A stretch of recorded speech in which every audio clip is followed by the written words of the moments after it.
What's up, guys, and welcome to my review for Dream Scenario. This stars Nicolas Cage. It's been on streaming for a while now and just recently hit Blu-ray.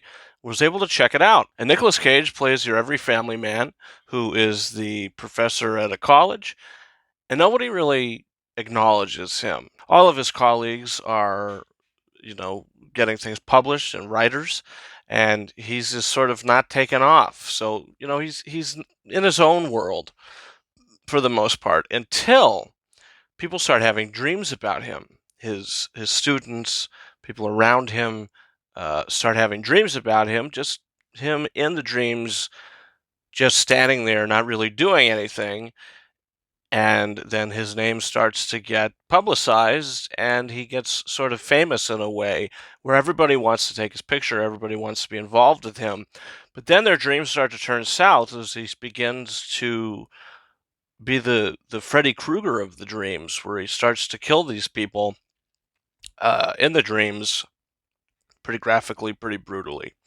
So now he's dealing with backlash, and now this popular figure is being canceled. But how does he deal with it? How does he deal with his cancellation?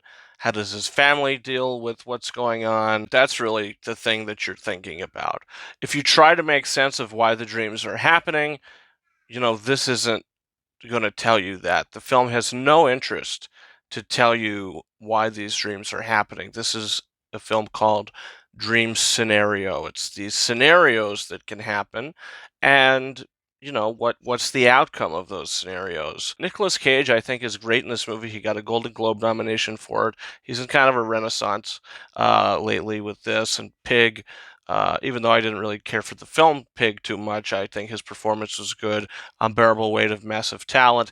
If he does National Treasure 3, which they've been saying is going to get made for the longest time now, it's going to continue to put him back up into the stratosphere, which is great because Nicolas Cage is, one of my, I would say, top 5 favorite actors.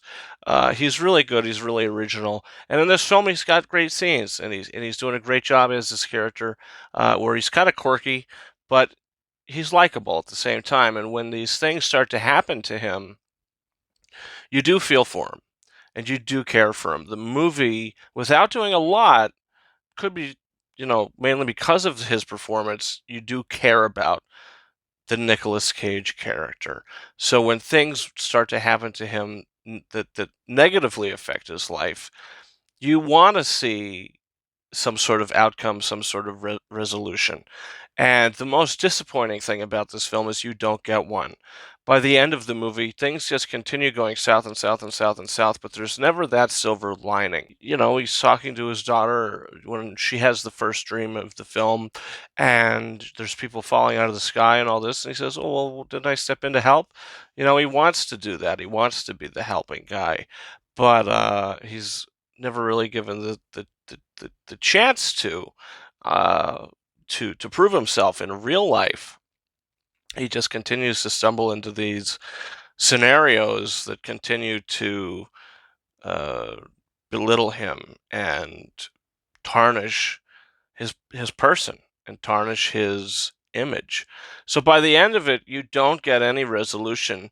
You get something that is really strange, that's kind of set up in the third act of the film, that you go, that was very, very strange. It ends very weird. You can kind of see that he's getting a glimmer of happiness from that final scene in the film, even though it might not be real. Uh, it was kind of not very satisfying.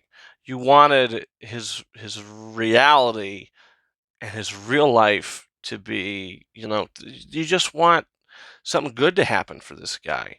And he just continues getting pummeled down into the ground, similar to like Adam Sandler's character in Uncut Gems. So that's actually one of my favorite films, Howard Ratner. But throughout that film, he loses and he wins, and he loses and he wins. And it's like a roller coaster. And it's a three-dimensional performance. In this film, Nicolas Cage has to continually get beaten down and battered So yeah, that was kind of like by the end of it was like, wow, that was just watching somebody get spit on for an hour and a half. But in the end of the day, did I like this movie? I did like it. I think it's rewatchable.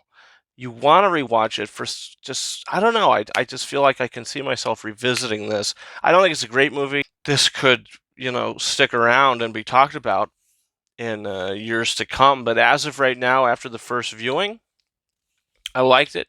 I thought it was interesting for sure, but not very satisfying. Not that every film has to be satisfying, but it's that sour taste that you're with when you leave a film. I think that's something that you don't want to stick with you. So I'm gonna give Dream Scenario 3.5 out of 5 stars. That might be a little too high from the review I just gave, but I did enjoy it. I did enjoy it. I think Nicolas Cage is good, but this movie's not going to be for everybody. This is a weird film, which is produced by Ari Aster, who's made a lot of weird films. So that's my thoughts on Dream Scenario, guys. Comment down below. What did you think about this film? Did you see it? It's available on digital, Blu-ray now. You can check it out. And hey, maybe you'll love it, maybe not. And also, you can hit that subscribe button for our next live show, which if you're watching this today, right when I post the video, that live show is going to happen within the next hour or so after posting this video, where I'm going to give away an $8 movie voucher to Kung Fu Panda 4. So if you're interested in that and you want a chance to win that, we do live movie trivia. So I'm gonna ask a movie trivia question. Whoever can pop in first correct answer is gonna win that voucher. So for more on that, come on, join the live show. Also on the live show, we're talking about my Oscar predictions, my final Oscar predictions, which are Sunday night. I'm very excited for that. You can follow me on Twitter and or X at RyanKing72 and Instagram and TikTok at KingArises131. And that's been it for me. Thank you so much for watching my review for Dream Scenario. And until next time, over and out.